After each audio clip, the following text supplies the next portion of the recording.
Tama po, Mr. President. Among others, pero tama ho kayo. Ngayon po, Mr. President, narinig ko rin po kanina na si Mr. Saldico ay meron ng warrant of arrest. Tama po. Bakit po si dating speaker wala pa? Wala pa hong kaso sa Sandigan Bayan, Mr. President. So, yung Akala kay ko Saldi po- ko, ang pagkaalam ko ho, ito yung mga unang kasong ifinal ho sa kanya. Ang alam ko po isa sa ginamit po na katibayan ng pagsasampa ng kaso ay sworn statement ni Orly Gutesa. President. Kaming salamat po. Thank you. Hindi po ba ninyo ginamit yung kamakailan lang ay pagpapahayag ni Representative Saldico na ipinadaan niya sa kanyang mga video recordings?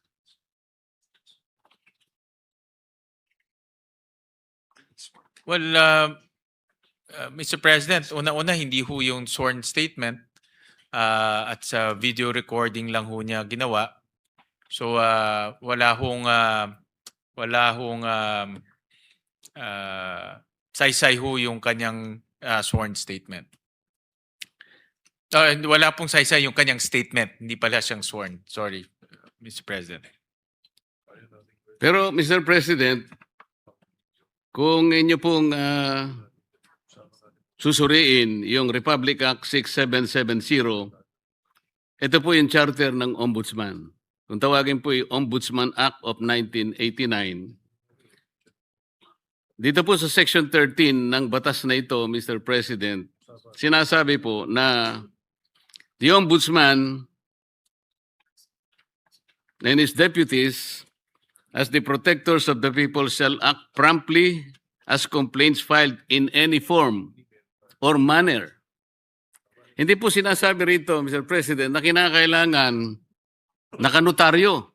Kasi baka mamaya peki na naman ang nakuha niyang notaryo. So parang nakikita natin, pagka miyembro ng House of Representatives, parang mabagal po yung action. Parang yung pag-aaral medyo matagal po, ano? Hindi naman po, hindi naman. Sabi ni Secretary Vince, hindi naman po ganun. Gusto ko rin pong paniwalaan yun, Mr. President. Tanong pa po, Mr. President, kung papayagan pa po tayo kahit na medyo lumalalim na po ang gabi. Oo. Hindi po yata ako narinig ng sponsor, Mr. President. Sorry po. Sa aking talagang iniidolong senador at isa sa mga aktibo nating senador ho dito sa Senado ng Pilipinas. And it's an honor to receive questions. Salamat po sa assurance, Mr. President. Ang COA po kasi, Mr. President, ay nagsumite ng listahan po ng newly uncovered fraudulent flood control project sa Bulacan, totaling hundreds of millions of pesos in supposed public works that either do not exist or were implemented in entirely different sites. Meron po ba silang tamang pagbilang kung ilan po talaga yung nabilang na ghost projects sa Bulacan, Mr. President? Well, kanina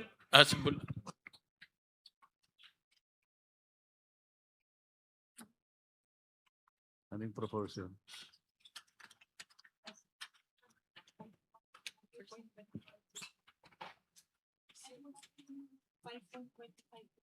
Identified the most projects is 8,500. So 5.25% po ng 8,041. Hindi yan ang ibig sabihin, yung ratio proportion para ma-estimate na.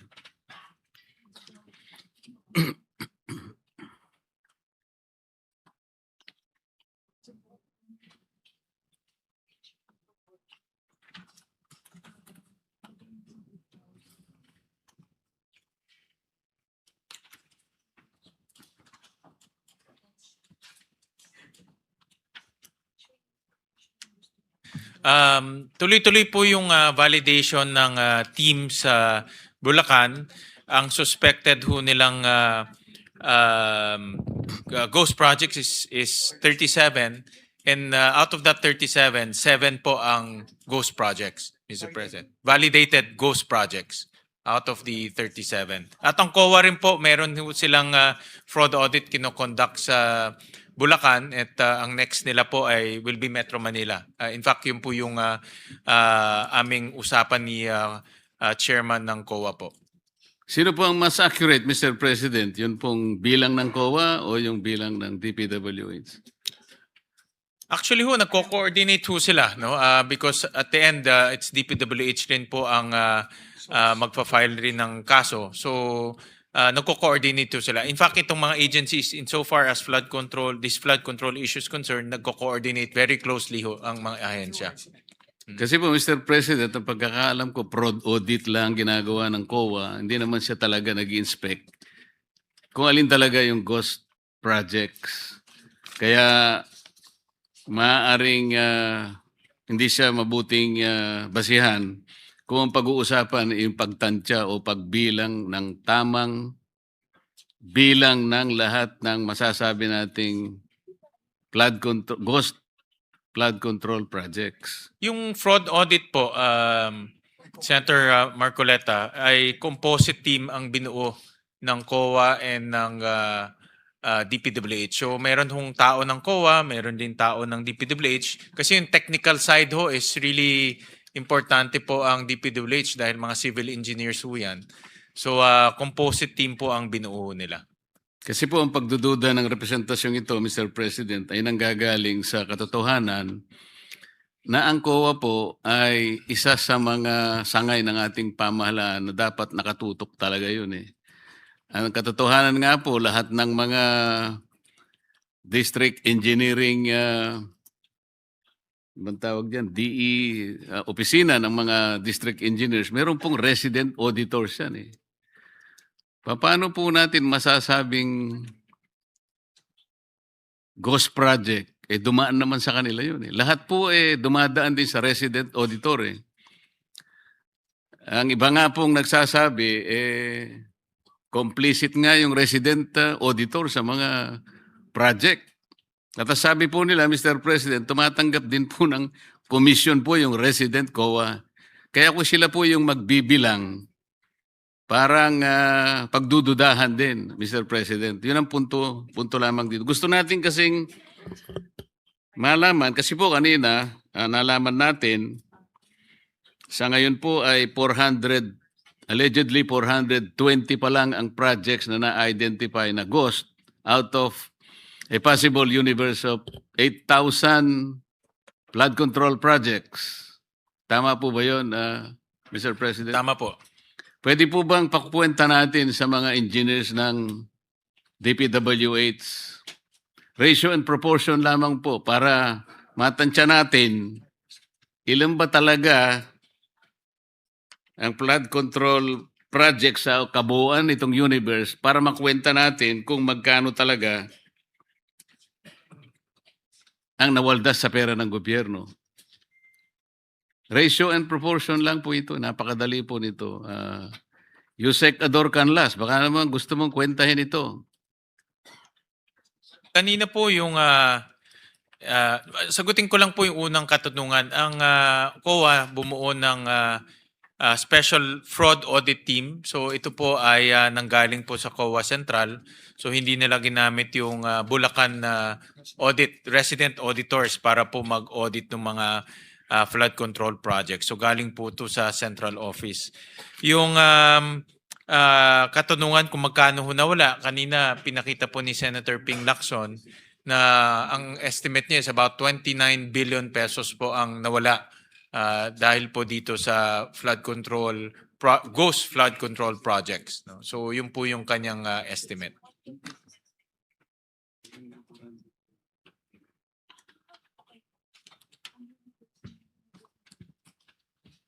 Ano po ang kwenta ninyo, Yusek? Galing po kanina kay Senator Ping Lacson, ang estimate niya about 29 billion po ang kanyang Hindi estimate. po, yung 420 yun eh.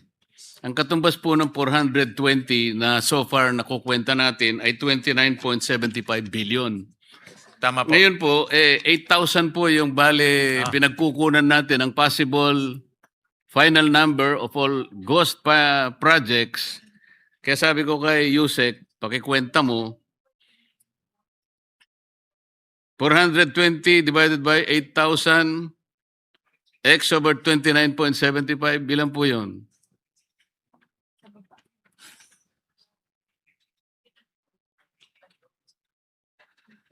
$156 billion, tama po? 156 billion. Yeah, tama ho. O yan po yung po pwedeng mangyari kung sakasakaling 8,000 lang. Baka umabot naman kasi ng 10,000 po eh. Kaya lalaki at lalaki po. 100, yan ang potential po, 156 billion. Yes, Mr. President. Correct.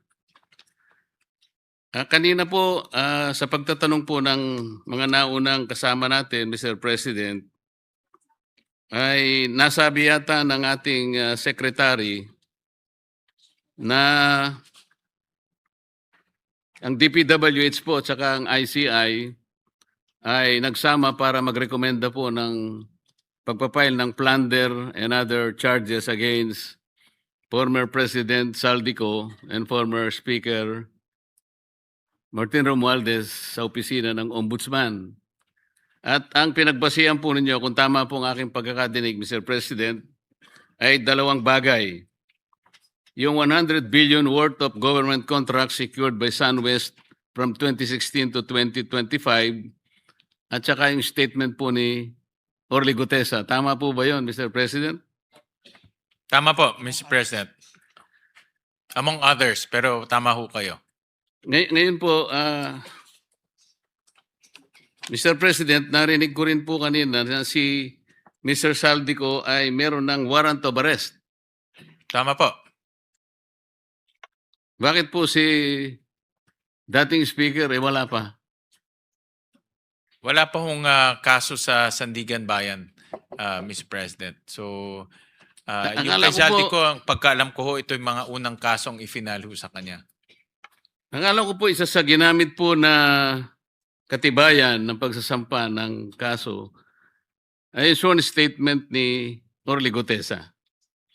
Ang statement po ni Orly Gutesa sa aking pagkakatanda, Mr. President, meron pong tatlong pangalan ang natatandaan ko pong nabanggit doon. Una, yung pangalan ni Representative Eric Yap. Pangalawa, yung pangalan ng dating Representative Saldico at pangalan ng dating Speaker Martin Romualdez. Ang sabi po ng mga Amerikano, Mr. President, the sauce for the goose is the sauce for the gander. Bakit parang, ba't po hindi nagsabay? Yung kay case po ni Zaldico po, ito po yung mga naunang kaso. If you remember po yung inspection ni Secretary Vince at kasama po si Governor Bons Dolor sa Mindoro. Ito po yung naging basehan po ng pag-file ho nila ng case. So- Final ho nila to sa Ombudsman September 29. So mas maaga po itong kasong to. So ito pong pangalawa, Mr. President, itong pinagsamang pagsusulong ng asunto ng DPW at ICI, kasama na po yung dalawa uli, Speaker Martin Romualdez at saka si Saldico. Ito po ay final po ng ICI sa Ombudsman. Andun na po sa Ombudsman ngayon. Yun nga po, kasama ang DPWH. Yes, kasama po. So inaasahan po ba ng DPWH na magkakaroon din po ng issuance ng warrant of arrest dahil isa po ang ginamit po ninyong dokumento ay yung salaysay nga ni Orly Gutesa. Kampante po si Secretary Dizon sa kanilang mga nakalap na ebidensya at may tiwala ho sila sa Ombudsman na magiging masino po sila sa pagtitingin ho dito sa mga ebidensya. Gusto ko rin pong paniwalaan yung sagot ninyo, Mr. President. Maraming salamat po. Thank you. Hindi po ba ninyo ginamit yung kamakailan lang ay pagpapahayag ni Representative Saldico na ipinadaan niya sa kanyang mga video recordings?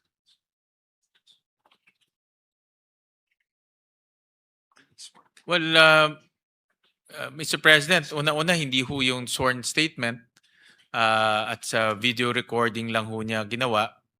So wala hong saysay ho yung kanyang sworn statement. Wala pong saysay yung kanyang statement, hindi pala siyang sworn. Sorry, Mr. President. Pero Mr. President, kung inyo pong susuriin yung Republic Act 6770, ito po yung charter ng Ombudsman. Kung tawagin po yung Ombudsman Act of 1989, dito po sa Section 13 ng batas na ito, Mr. President, sinasabi po na the Ombudsman and his deputies as the protectors of the people shall act promptly as complaints filed in any form or manner. Hindi po sinasabi rito, Mr. President, na kinakailangan nakanotaryo. Kasi baka mamaya peki na naman ang nakuha niyang notaryo.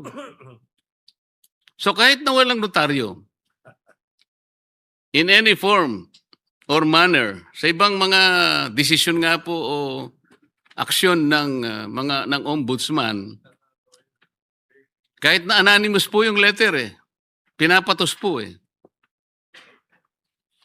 ito po hindi po letter, hindi anonymous letter, siya po ay nagpahayag sa kanyang mismong Facebook page.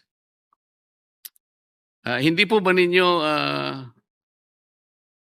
naisip na baka pwede niyong i-fact check naman? Baka may katotohanan naman. Hindi po natin sinasabing walang katotohanan o may katotohanan. Nasa sa inyo po kung mag-initiate po kayo ng evaluation sa kanyang mga paghahayag. Meron na po ba kayong nagawang ganong aksyon, Mr. President? Mr. President, Senator Marcoleta, ito po ay nasa discretion na po ng ombudsman at sila po ang meron pong kapangyarihan kung gustuhin ho nilang imbestigahan o i-pursue itong ganitong mga statements. So nasa kanila na ho yun. Alam nyo, Mr. President, nung isang araw lang nandyan ang ombudsman. Akalain yung nakalimutan kong itanong yun. Wala pa ho yung video. Wala pa ho yung video. Hindi po, maraming video na yung siya. mga naunang video. Yung mga naunang video, siguro may 3 video na po. Kasi yung mga nilabas niya may pang-4, pang-5. Pero merong unang 3 na Kaya lang nung sabihin ninyo na magkaibigan naman kayo Nawala ngayon sa isip ko na itanong. Mr. President? Baka ano lang ho, baka di lang ho kayo nag-almusal o Siguro nga po, dahil sa maaga ho gutom kasi, siguro, maaga ho yun maaga. Mr. President, kanina po ay totoo po na parang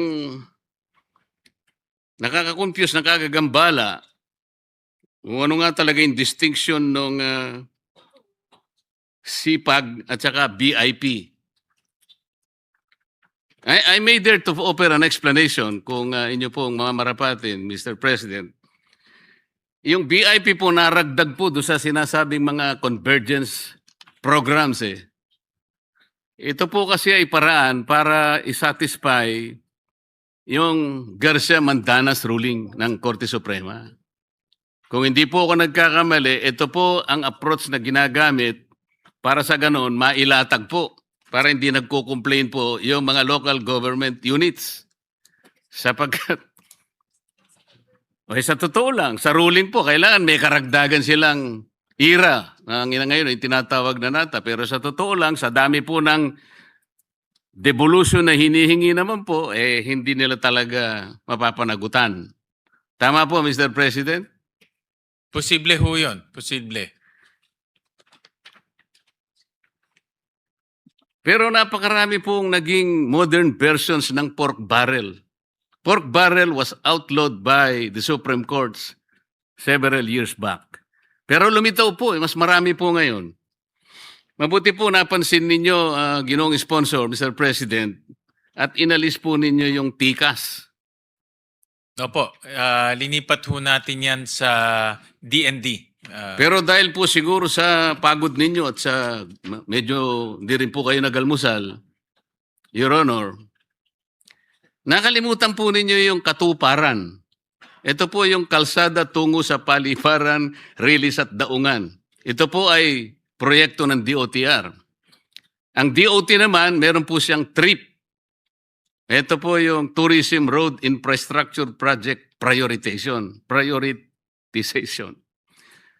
Yung DTI naman po, merong roll it.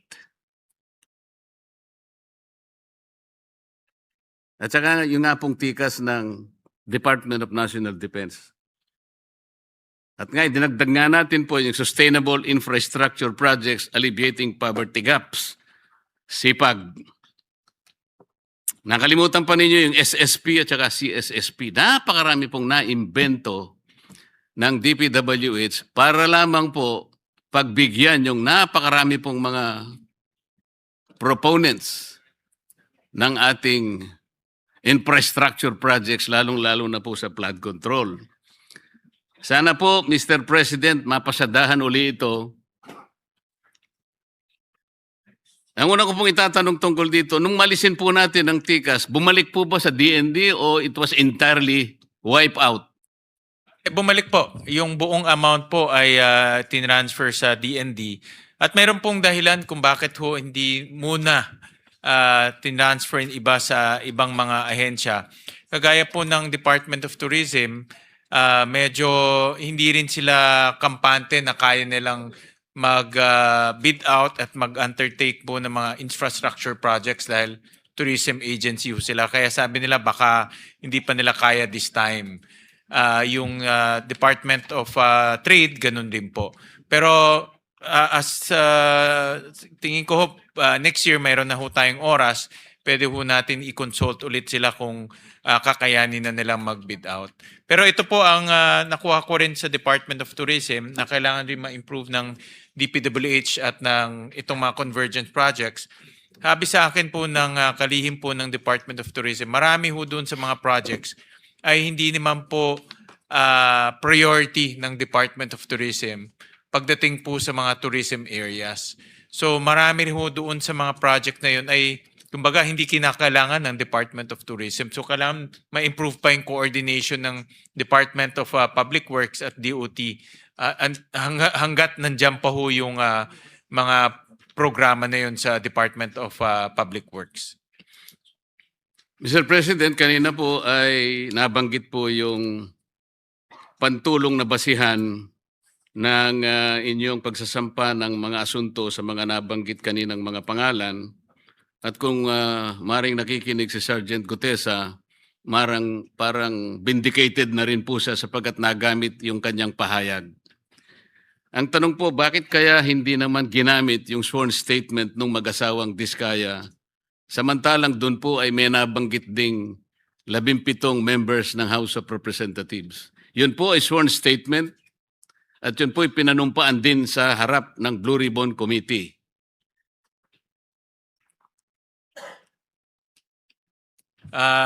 Yun po ay pinag-aaralan pa at posible rin pong gamitin yung kanilang mga salaysay. At kung gagamitin man, ito po ay gagamitin sa ibang asunto. So parang nakikita natin, pagka miyembro ng House of Representatives, parang mabagal po yung action. Parang yung pag-aaral medyo matagal po ano. Hindi naman po, hindi naman. Sabi ni Secretary Vince, hindi naman po ganun. Gusto ko rin pong paniwalaan yun, Mr. President. Totoo po, baka akala ninyo ako'y nagbibiro. Gustong-gusto kong paniwalaan yun. Naniniwala ba ho kayo? Parang Mr. President, nung November 24, kamakailan lang po, mga ilang araw pa lang nakalilipas, 2025, ay in-announce po ng ating Pangulo na nag-launch po ang DPWH ng Transparency Portal. Talagang totohanan na yata ito, Mr. President.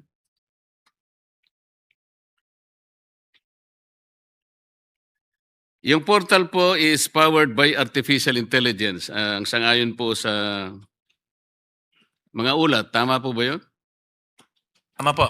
Kanina po pinag-uusapan sa budget ng NTC at saka ng DITC that because of the sophistication of the artificial intelligence being used today, it is also considered as a potent tool for fraud. So paano po natin masasabi na sa paggamit ng artificial intelligence ay hindi po magagamit sa fraud? Baka nga po ito'y magamit na naman sa panliligaw at paglilihis po ng inyong mga natatapos na proyekto. Halimbawa po, Mr. President, sa napakarami pong applications na ginagamit ng DPWH, magsimula na po kayo doon sa Information Management System, meron po kayong MYPS, meron kayong PCMA, meron pa kayong Survey 123 na sa inyong pagsasalaysay sa amin, initially, ito po ay mga makapangyarihang mga tools para sa ganun ay ma-check natin yung talagang kalagayan ng mga proyekto. Ang sabi pa nga natin noon nang hindi pa natin nalalaman lahat, ang sabi nga natin geotag and real time. Only to be disappointed later on, Mr. President, na hindi pala totoo yun. Ngayon, meron na naman tayong transparency portal. Meron po bang kakayahan itong portal na to, Mr. President, na pagtingin mo ay mache-check natin yung 420 ghost projects?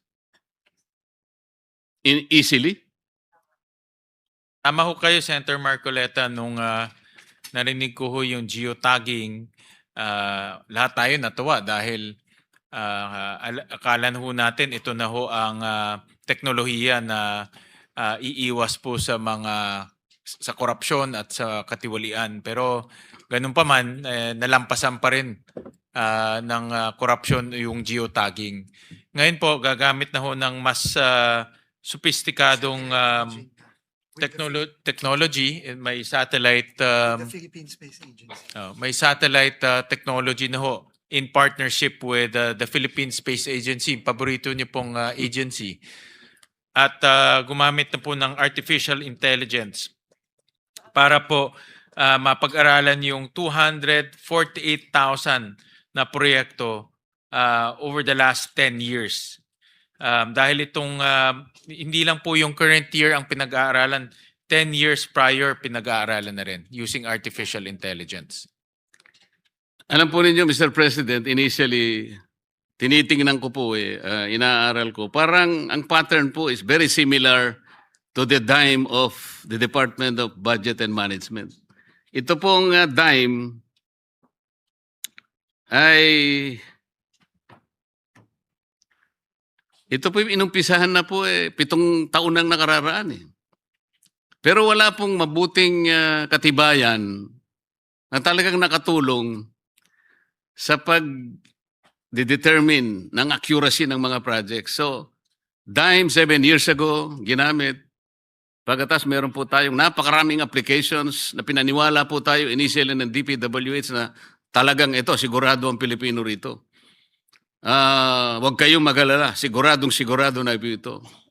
Nung ma-check po natin ang mga discrepancies between the MYPS at saka PMCA, kinumpute ko po yung ratio and proportion, alam po ninyo, sa 8,000 na flood control projects, bali sa sample na napag-aralan namin, lilitaw po mahigit na 1,000 ang mali ang coordinates.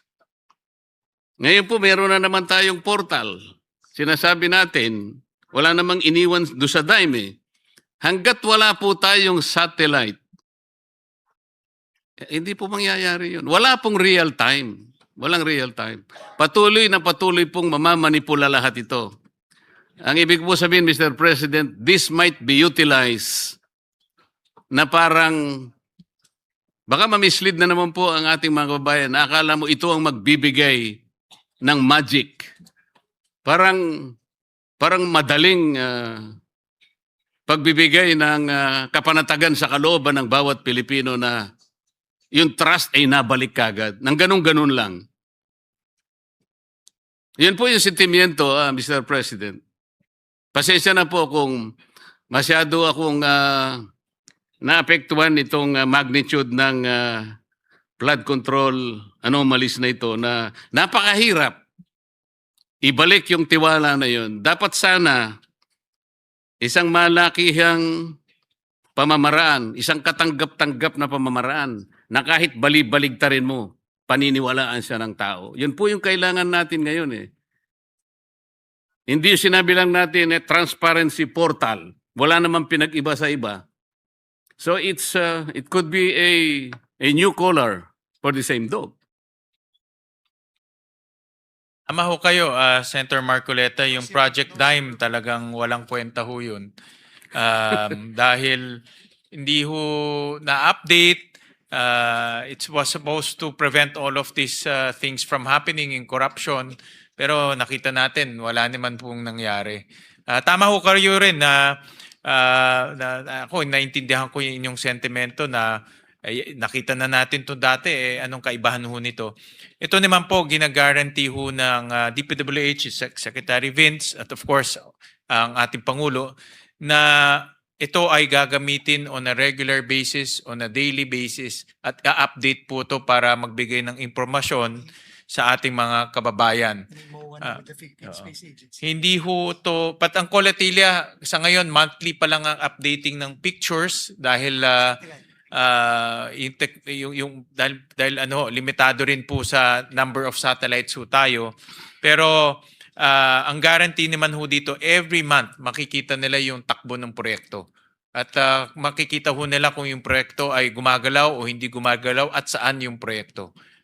First time po ito mangyayari na ganito pong ka-detalye at ganito po ka-tutok sa mga proyekto po na ginagawa ng DPWH. Opo, Mr. President. Kaya po ang bagong kalihim ng DPWH, noong isang taon po kung titingnan ninyo siya, hindi ganyang kapayat siya. Tingnan po nyo ngayon siya. Kaya po sinasabi, kamag-anak ko po yan eh. Sa bigat po ng kanyang responsibilidad, isipin po natin, napakarami nating ginagamit na kaparaanan para masecure po natin ang quality ng mga infrastructure, hindi lamang flood control. Meron pa po silang quality assurance unit.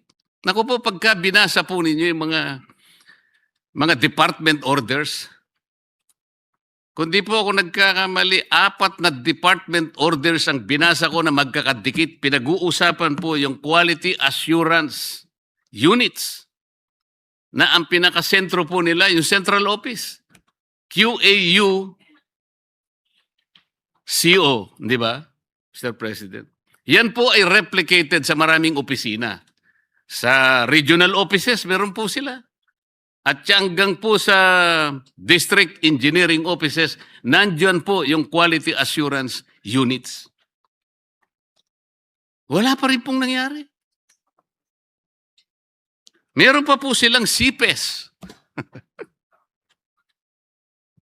Siguro ipis na lang ang gamitin natin, hindi na CPES. Kasi po talagang reflection po ng pagkabigo, ng disappointment ng representasyong ito.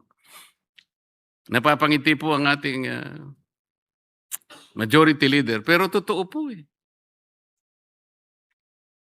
Sana po sa lalong madaling panahon, Mr. President, kahit gaano kahirap, ay harapin natin ang katotohanan. Kailangan po nating ibalik ang tiwala ng mamamayan. Mabigat po ang nangyari, kaya kasing bigat din po ng kanilang kabiguan. Tinahanap po nila yung talagang maibalik po natin. Kaya kahit papayat ka pa ng konti, wala tayong magagawa kung yan po ang kinakailangan. Maraming salamat po, Mr. President. Maraming salamat po, Maraming Ginoong salamat, Sponsor, Senator sa inyong panahon. Marcoleta. At ito po ang aking masasabi na hamak na mas mukhang mas bata ho kayo kumpara ho kay Secretary Vince Dizon. Malayong malayo na ho yung itsura niya ho kumpara ho sa inyo. Kayo ho parang 30 years younger compared to Secretary Dizon. Maraming salamat po, Senator Marcoleta. I think you should